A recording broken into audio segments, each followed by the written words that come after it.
Most people don't get those experiences because they never ask.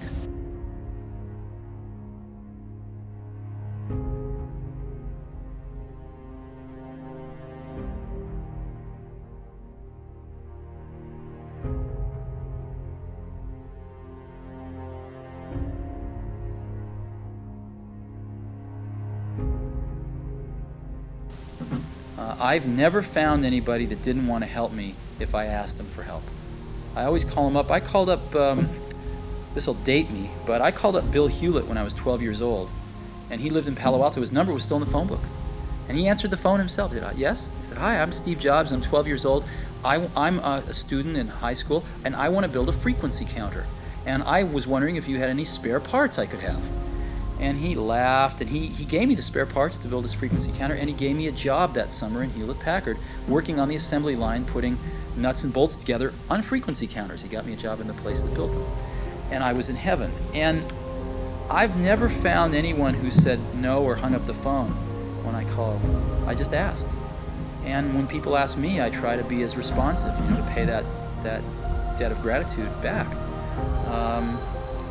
Most people never pick up the phone and call. Most people never ask, and that's what separates sometimes the people that do things from the people that just dream about them.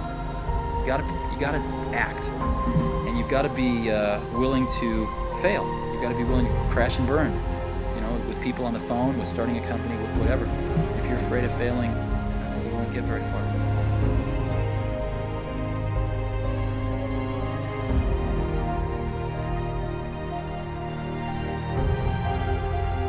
The thing I would say is, when you grow up, you tend to get told that the world is the way it is, and your life is just to live your life inside the world, try not to bash into the walls too much, try to have a nice family life, have fun, save a little money.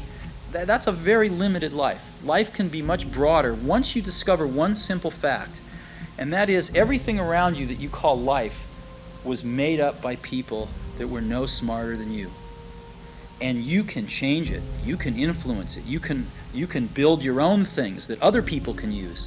The minute that you understand that you can poke life and actually something will, if you push in, something will pop out the other side, that you can change it, you can mold it. That's maybe the most important thing, is to shake off this erroneous notion that life is there and you're just going to live in it, versus embrace it, change it, improve it, make your mark upon it. I think that's very important. And however you learn that, once you learn it, you'll want to change life and make it better, because it's kind of messed up in a lot of ways. Once you learn that, you'll never be the same again. Your time is limited, so don't waste it living someone else's life. Don't be trapped by dogma, which is living with the results of other people's thinking. Don't let the noise of others' opinions drown out your own inner voice. And most important, have the courage to follow your heart and intuition. They somehow already know what you truly want. Everything